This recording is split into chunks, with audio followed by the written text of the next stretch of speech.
everyone, welcome back. My name is Morgan. This is my channel, Pisces Paperbacks, and today I'm going to be doing a back to school book recommendations video. None of these are books that I read in school, so this isn't like an assigned reading, like books that I actually think are worth reading type situation. No, these are books that just in some way make me think of the back to school energy, which I always liked. You know, you get all these new pencils and new notebooks and you're just like so ready for a new schedule and like learning things and seeing your friends again.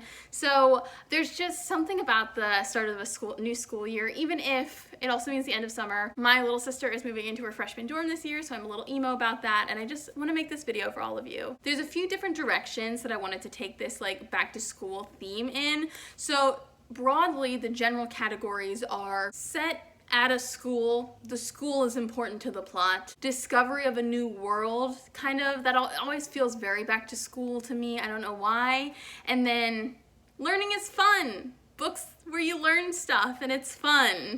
So that is going to be what this video is. So starting off, I just want to say, for all of the fiction books, the overarching theme is it's not a contemporary, so none of these books are just like set at a high school.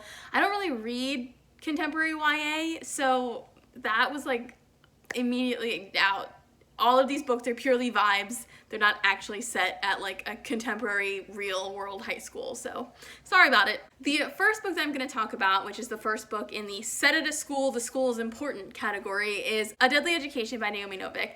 This is a book about a school called the Scholomance, and basically you either graduate or you die. Everything in this school is just like trying to kill its students constantly, and the main character, Elle, is just trying to get by, but seems to have been cursed with a gift for like extremely powerful dark magic. There were some criticisms of the very like info dumpy world building. I really enjoyed it because I love when books go off on tangents where you just like learn stuff about the world, so I really enjoyed that aspect of this book.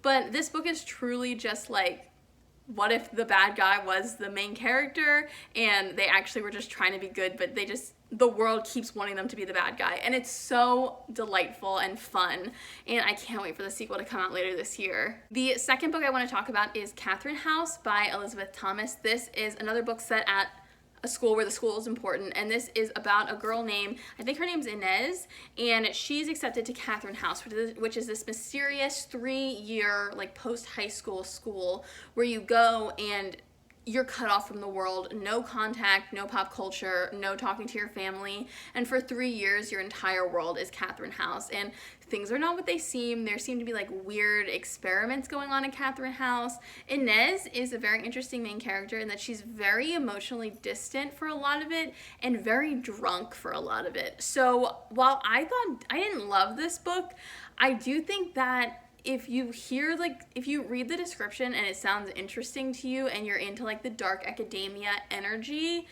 I think you might like it if you try it out. For another one set post-high school, Bunny by Mona Awad. This was one of my favorite books I read last year. I absolutely adored it, and this is set at a almost satire of a New England liberal arts school, and the main character Sam is getting her creative writing like master's, and it just hates this group of girls in her program who call each other Bunny, and then when she kind of gets invited into their sphere, things go awry. There's dark magic. It's kind of like Heathers meets Frankenstein, and I absolutely adored this book, although if you read like the first couple chapters and you don't vibe with the writing style, it doesn't get better. It's just like that the whole time. And lastly, for this little category, Ninth House by Leigh Bardugo. I know I had the Barnes & Noble sticker still on there. I need to figure out how to get that off. But this book is set at Yale, and the setting and geography and history of Yale is extremely important to the plot, and it's also, you can really tell that Leigh Bardugo, who I believe went to Yale, attended Yale, like she has this history and connection to the place as well, and she understands like both its beauty and its like haunting nature. So good. But this is about Alex Stern, and she is invited to attend Yale because she has the gift of being able to see ghosts. So she joins Ninth House, which is like the secret society police for the other 8 magic secret societies at Yale, and when there is a murder, she begins to investigate and secrets come to light. And I really enjoyed this book when I read it last January. 2 Januaries ago. I'm desperately waiting for any news about the second book, but everybody's been so busy with the Shadow and Bone movie or show and the second Nikolai book that it just hasn't happened yet, but I'm waiting impatiently. So the next mini category is discovering a new world. Something about broadening your horizons really makes me feel the back to school vibes. And the book that really inspired this category is Nevermoor, The Trials of Morrigan Crow by Jessica Townsend. This is a delightful middle grade fantasy about a 12-year-old girl named Morrigan who everyone in her town believes is cursed and that she's extremely bad luck. My dog's right over here. I'm not just like waving my hand around. And one day a man named Jupiter sweeps into her house and takes her away to the city of Nevermoor, which is this magical place where she is competing to get into the Wonder Society. And it's just very much Morrigan coming into her own, making friends, discovering this like magical, wonderful city, and I just loved it so much. I still need to read the third one, but I'm gonna get to it soon. I did add this to the list without realizing that I had 2 books by the same author, but this is Uprooted by Naomi Novik. I don't remember anybody's name, but this book is about this valley that's surrounded by this malevolent wood, like the forest, and every I think 10 years one of the towns gathers all of their young women, and one of them is given to the dragon, who is this wizard that protects the valley from the dark wood. And this one year the main woman female character, I think her name is Agnieszka, is chosen to be, they don't know what she is she his apprentice, is blah blah blah blah blah.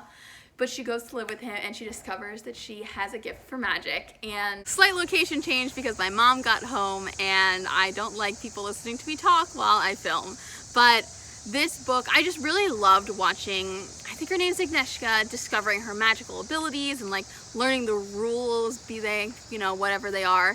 And it's just like, I really loved that aspect. That was my favorite part of that book, even though overall it was enjoyable. That was like my favorite part. And the last book in this section, I don't actually have the dust jacket for. I threw it away when I was a kid. But this is The Secret Garden by Frances Hodgsen Burnett. So this is about a girl named Mary who moves into the home of a distant relative after her parents both pass away.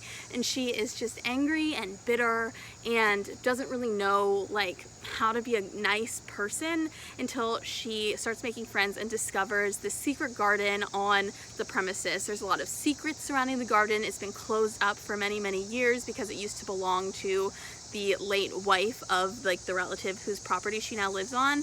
And it's just about her kind of creating this connection to nature and becoming a better person. And I read this again last year for the first time in like many, many years and thought it was delightful. So I would definitely recommend it to you as well. And on to section 3, the final mini category, learning is fun. These are all books that I read, and as I was reading, I was like, I love learning new things, learning history, just like, you just eat it up, you know? And these are all books that I just thought were so fascinating to like read and learn about, but also like very interestingly told as well. Okay, so the only book in this section that is a novel is The Martian by Andy Weir. This is about an astronaut that after a dust storm forces the crew to rush back onto their ship, is stranded on Mars and has to figure out how to survive. And while this is clearly sci-fi, this hasn't happened, and it, fingers crossed, will not happen. Clearly this author is very, very interested in space, in NASA, in astronauts, in math, and tried his best to really stick as closely and realistically as possible to how an astronaut with the resources that he has would successfully like survive on this planet. And I devoured this book. I read it in probably two days, and it's just like a really fun page turner. This is the only book like this that I've ever read, and I honestly think it's like the best that this kind of plot can offer. I just thought it was fantastic. Up next, and a little bit more serious, I have The Collected Schizophrenias by Esme Weijun.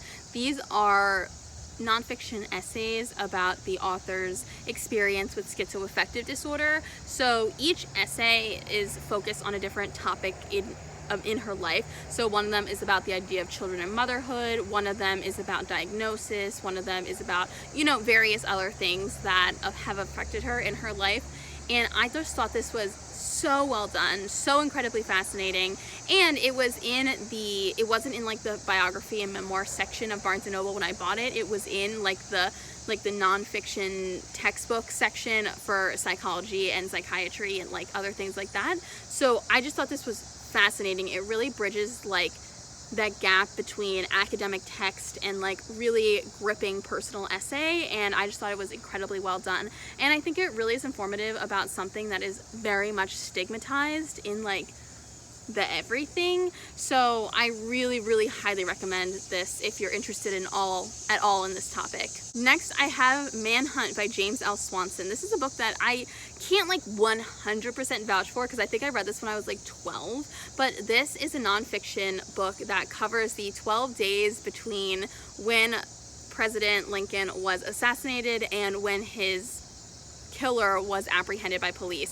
So it is definitely longer than I remember, but my whole family read this. It was just something that we were all so interested in, and again, if it kept my attention when I was 12, I highly doubt that it's, you know, not gonna live up today if I reread it again. And I just thought it was fascinating. It's always like, it's very like proto Criminal Minds, you know what I mean, for me in my like development. So yeah, very good time. I have a few more. One is Code Girls. I don't remember the author's name or the like subtitle, but this is an incredibly interesting book about the women who were hired by the US military during World War II to be code breakers. They were all hired in secret. They were officially in like a completely different department, and they were completely banned from talking about their experiences for decades. And then this book was like, well, let's talk about those women because they were instrumental in, you know, the US intelligence during the war, and it was fascinating. I think this book was incredibly well organized. It had certain like main characters or specific women that you would keep coming back to every couple years to see what department they were in or what project they were working on, and it was so fascinating to the point where I was like, am I interested in learning how to encrypt things and like manual encryption? No, I'm not that good at math.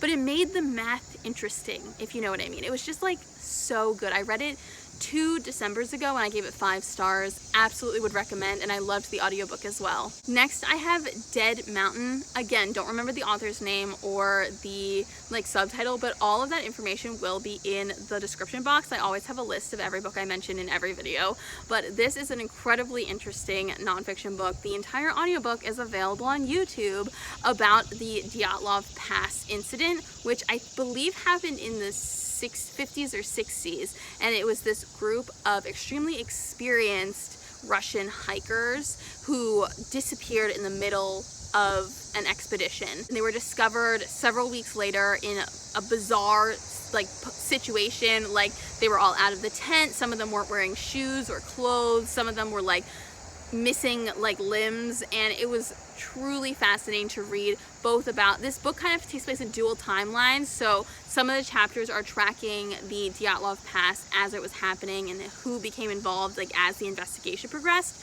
and then it also happens in the current, more recent, I think in like the 2010s, when the author became personally interested in the situation and started doing his own investigations to see if he could find, like, if not conclusive, but promising explanation as to what happened, because up until that point, they had not, like, made any conclusions about what could have possibly happened. I think since that book was written, like, more recently, they've kind of figured out, like, what happened, but I still think this book is an interesting nonfiction page turner if you want to learn about a bizarre, like, almost true crime-esque like nonfiction book situation. Last book, Educated. This is a memoir that I read, and while I enjoyed it, I didn't 100% love it, but I couldn't not include it on this list because the entire book is about the value of education. So this is the memoir of a woman who was raised in, I don't know what state, but a very remote like home. Her family was extremely religious in like an extreme Mormon religion, I believe, and her father was also like an end of days doomsday prepper basically. So she did not go to formal school until she was like an adult, until she went to college, and this is her account of her basically confronting the way she was raised, confronting